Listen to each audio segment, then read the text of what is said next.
கொடூரமான பென்டனை பார்க்கறதுக்கு ரெடியா இருங்க. அதுக்கு முன்னாடி காமிக்கோட ஃபுல் எக்ஸ்பிளனேஷன் வீடியோ நீங்க பார்க்கணும்னு நினைச்சீங்கன்னா யூடியூப் சேனலோட லிங்க் நான் டிஸ்கிரிப்ஷன்ல கொடுத்துருக்கேன், மறக்காம போய் செக் பண்ணி பாருங்க. இந்த காமிக்கோட ஸ்டார்டிங்ல கிரேட்டஸ்ட் வில்லன் வில்காக்ஸ் தான் காட்டுறாங்க. ஆளு பார்க்கறதுக்கு ஹல்கையும் தானக்ஸையும் மிக்ஸ் பண்ண மாதிரி நல்லா பல்கா கொடுத்துருக்காங்க. இதுக்கு முன்னாடி உள்ள வில்காக்ஸை பார்த்தீங்கன்னா அதுவும் தமிழ் டப்பிங்ல அது மேல் வாய்ஸா இல்லை ஃபீமேல் வாய்ஸானே தெரியாது. அந்த அளவுக்கு சிண்டோட வாய்ஸ் எப்படி இருக்குமோ அந்த அளவுக்கு நம்மளை ரொம்ப கன்ஃபியூஸ் பண்ணி விட்டுருப்பானுங்க. ஆனால் இந்த வில்காக்ஸை பார்க்க போதே தெரியுது இதை கிரியேட் பண்ணவங்க தானஸோட இன்ஸ்பிரேஷனை எடுத்து அப்படியே கிரியேட் பண்ணியிருக்காங்க. அதை கன்ஃபார்ம் பண்ணுற மாதிரி வில்காக்ஸோட 2 கையிலையும் கார்னெட்டை போட்டு வச்சுருப்பாங்க. அதுலேயே தெரியுது தானஸை நல்லா இன்ஸ்பிரேஷன் பண்ணி வச்சுருக்காங்க. அது மட்டும் இல்லாமல் வில்காக்ஸை ரொம்ப கொடூரமான வில்லனாக காட்டணும்னு சொல்லிட்டு முடிவு பண்ணி வச்சுருக்காங்க. ஏன்னா இந்த காமிக்கோட ஸ்டார்டிங்லேயே ரொம்ப டார்க்காக தான் போயிட்டு இருக்குது. இந்த காமிக்ல அடுத்த சீனை நம்ம கிராண்ட்பா வந்து வெக்கேஷனுக்காக குவென்னையும் பென்னையும் கூட்டு வந்திருக்காரு. இதுவும் பழைய பென்டன் கிளாசிக் மாதிரி அதே மாதிரி தான் கதை போகுது. ஆனால் இதில் வித்தியாசம் என்னன்னா நம்ம கிராண்ட்பாவை ஏதோ மிலிட்டரிலேருந்து ரிட்டையர் ஆன மாதிரி ரொம்ப ஸ்டிஃபாக காட்டியிருக்காங்க. டெரராக இருக்காரு.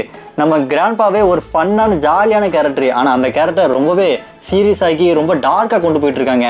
கார்ட்டூன்ல கிராண்ட்பா வந்து ரொம்ப வயசான மாதிரி இருப்பாங்க. ஆனால் இதில் பார்த்தா ரொம்ப யங்காவும் ரொம்ப ஹேண்ட்ஸமும் இருக்கிற மாதிரி காட்டியிருக்காங்க.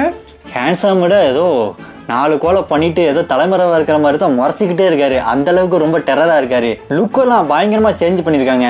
இது என்னமோ சின்ன பசங்க பார்க்குற மாதிரி இல்லாமல் பெரிய பசங்க பார்க்குற மாதிரி கொஞ்சம் டார்க்காக கொண்டு போகலாம் அப்படின்னு சொல்லிட்டு ட்ரை பண்ணியிருக்காங்க. அந்த லுக்லேயே தெரியுது அந்த காமிக் புக்கே ரொம்ப டார்க்காக போயிட்டு இருக்கு.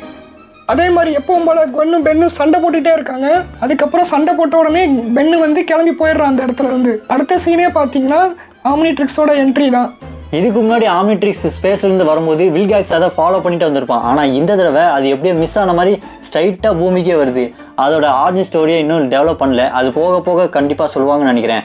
ஏன்னா ஆம்னிட்ரிக்ஸை கிரியேட் பண்ணி அது எப்படி பூமிக்கு வந்ததுன்னு சொல்லிட்டு அதுக்கு ஒரு ஆர்ஜின் ஸ்டோரி இருக்கும். ஆனால் இதில் எப்படி கொண்டு வர போகிறாங்க, அந்த ஸ்டோரி அப்படி வரப்போதா இல்லை சேஞ்ச் பண்ண போகிறாங்களா அப்படின்னு அடுத்தடுத்த காமிக் இஷ்யூவில் தான் எல்லாமே தெரிய வரும். மட்டும் இல்லாமல் அடுத்ததான் முக்கியமான ஒரு விஷயம் ஏலியன்ஸோட லுக்கு தான்.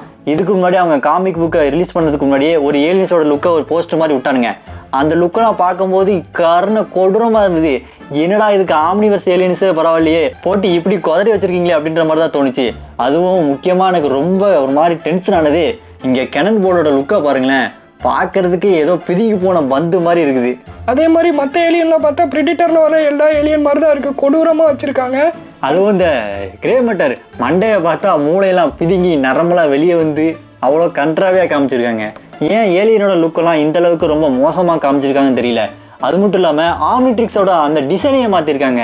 இந்த ஆம்னிட்ரிக்ஸ் ஸ்ட்ரைட்டாக வாட்ச் மாதிரி இல்லாமல் ஒரு சிம்பையாட் மாதிரி நூல் மாதிரி வந்து ஸ்ட்ரைட்டாக நம்ம பென்டனோட கையை அப்படி பிடிச்சிக்குது.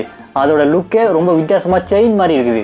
அதுவும் இதுக்கு முன்னாடி வந்த பென்டன் சீரிஸ் எல்லாத்துலேயுமே Ben 10 classic, alien force, ultimate alien இது எல்லாத்துலேயுமே ஃபர்ஸ்ட் ஏலியனாக இருக்கிறது ஹீட் பிளாஸ்ட், அப்புறம் ஸ்வாம் ஃபயர். இந்த மாதிரி ஹீட்டை வச்சு வந்த ஏலியன் தான் முதல்ல காமிச்சிருப்பாங்க. ஆனால் இந்த காமிக்ஸில் ஃபஸ்ட்டு வர்றது 4 ஆர்ம்ஸ் தான். ஆனால் அதை லுக்கை பார்த்தா தலையை ஏதோ கோணன் மணலாக வச்சு டிசைன் பண்ண தெரியாதவன் டிசைன் பண்ண மாதிரி இருக்குது. தலையை கொஞ்சம் கரெக்டாக வச்சா தான் என்ன, அதை பார்க்குறதுக்கே கொஞ்சம் காமெடியாக தான் இருக்குது. அதை கொஞ்சம் கரெக்டாக டிசைன் பண்ணாங்கன்னா இன்னும் நல்லா இருந்திருக்கும். அது மட்டும் இல்லாமல் அடுத்ததாக கொண்டு வந்தது தான் ஹீட் பிளாஸ்ட்டு. 2வது ஏலியனாகவே ஹீட் பிளாஸ்ட்டை கொண்டு வந்திருக்காங்க. ஆனால் அந்த ஹீட் பிளாஸ்ட்டு வரும்போது அதோட டிசைன் பார்க்குறதுக்கு ஏதோ ரோபோட்டுக்குள்ளேருந்து ஃபயர் வர மாதிரி தான் இருக்குது. அது ஒரு ஏலியன் மாதிரியே டிசைன் பண்ணல. இதில் வேற சைபார் கரடி வேற காட்டியிருக்காங்க. அந்த சைபார் கரடி எங்கேருந்து வந்துச்சுன்னே தெரில. மிலிட்ரி வேற உள்ளே வராங்க ஒரு சைடு. புதுசாக கதை சொல்கிறேன்னு சொல்லிட்டு. ஆமாம், திடீர்னு பார்த்தா ஒரு கரடி உள்ளே வந்து நிற்கிது. அதுவும் சைபார் கரடி. இதை யார் கிரியேட் பண்ணா, இது எப்படி இங்கே வந்தது அப்படின்னு ஒன்றுமே சொல்லாமல் வெறுமனைக்கு உள்ளே கொண்டு வந்துட்டாங்க. மொத்தத்தில் பார்த்ததே மறுபடியும் பார்த்த மாதிரி தான் இருந்துச்சு. ஏதோ கிறுக்க தெரியாதவங்க கிறுக்கி வச்ச மாதிரி தான் ஸ்கெச்சஸ்லாம் இருந்துச்சு. ஆனால் இவங்க ஏலியன்ஸோட லுக்கை கண்டிப்பாக சேஞ்ச் பண்ணியே ஆகணும். அந்த ஏலியன்ஸை நம்ம இதுக்கு முன்னாடி பார்த்தது ஹியூமங்கஸ் ஒரு 4 ஆர்ம்ஸ், இந்த லுக்கெல்லாம் பார்க்கும்போது நம்மளே அப்படியே வாட்சை தட்டிட்டு நம்ம 4 ஆர்ம்ஸாக மாறணும் அப்படின்னு சொல்லிட்டு சின்ன வயசில் நல்லாவே விளாண்டுருப்போம். அப்படி தான் நம்மளுக்கு தோணணுமே தவிர இந்த லுக்கெல்லாம் பார்த்தீங்கன்னா ஐயோ என்னடா போட்டு இப்படி பண்ணி வச்சுருக்கீங்கன்னு சொல்லிட்டு அந்த ஏலியன் டிசைனே சுத்தமாக நல்லா இல்லை. அதை அவங்க கொஞ்சம் சேஞ்ச் பண்ணாங்கன்னா நல்லாயிருக்கும். இல்லைனா இது ஒர்க் அவுட் ஆக வாய்ப்பு இல்லை. ஏற்கனவே ஆம்னிவர்ஸில் ஒரு ஏலியன்ஸ்லாம் ஒரு மாதிரி குதறி வச்சானுங்க. அதை பார்க்குறதுக்கே கன்றாவியாக இருந்தது. இப்போ இதுலேயும் அதே மாதிரி தான் பண்ணுறானுங்க. ஏன் ஏலியன்ஸை கொஞ்சம் நல்லா வச்சா தான் என்ன, அந்த ஏலியன்ஸ் டிசைனை ரொம்ப மோசமாக பண்ணி வச்சுருக்காங்க. எனக்கு அந்த ஏலியன்ஸ் டிசைன் சுத்தமாக பிடிக்கல. உங்களுக்கு அந்த ஏலியன் டிசைன் எப்படி இருந்ததுன்னு கமெண்ட் பண்ணுங்கள். இந்த மாதிரி புதுசாக ஏதாவது கதை கொண்டு வருவாங்கன்னு பார்த்தா அதே அர்ஜுன் கதையை தான் கொண்டு வந்திருக்காங்க. ஆனால் அடுத்தடுத்த இஷ்யூ ரொம்பவே பெரிய பசங்களுக்காக உருவாக்கப்பட்ட மாதிரி ரொம்ப சீரியஸாக தான் கொண்டு போயிட்டு இருக்காங்க. ஆனால் பென்டன் கிளாசிக் அப்படிங்கிறது செம்ம ஃபன்னான ஒன்று தான். ஆனால் அதை அவங்க ரொம்பவே சீரியஸாக கொண்டு போயிட்டு இருக்காங்க. பார்க்கலாம் அடுத்தடுத்தாவது புது கதையை கொண்டு வராங்களா, அடுத்து ஏதாவது ஹைப் ஏற்றுற மாதிரி மூமெண்ட்லாம் கொண்டு வராங்களான்னு பார்க்கலாம். இதே மாதிரி தொடர்ந்து நீங்கள் வீடியோஸ் பார்க்கணுன்னா சப்ஸ்கிரைப் பண்ணி வச்சுக்கோங்க. யாரெல்லாம் பென்டனோட பயங்கரமான ஃபேனோ இந்த வீடியோக்கு லைக் பண்ணிட்டு மறக்காம கமெண்ட்ஸ்ல இட்ஸ் ஹீரோ டைம் அப்படின்னு கமெண்ட் பண்ணுங்க.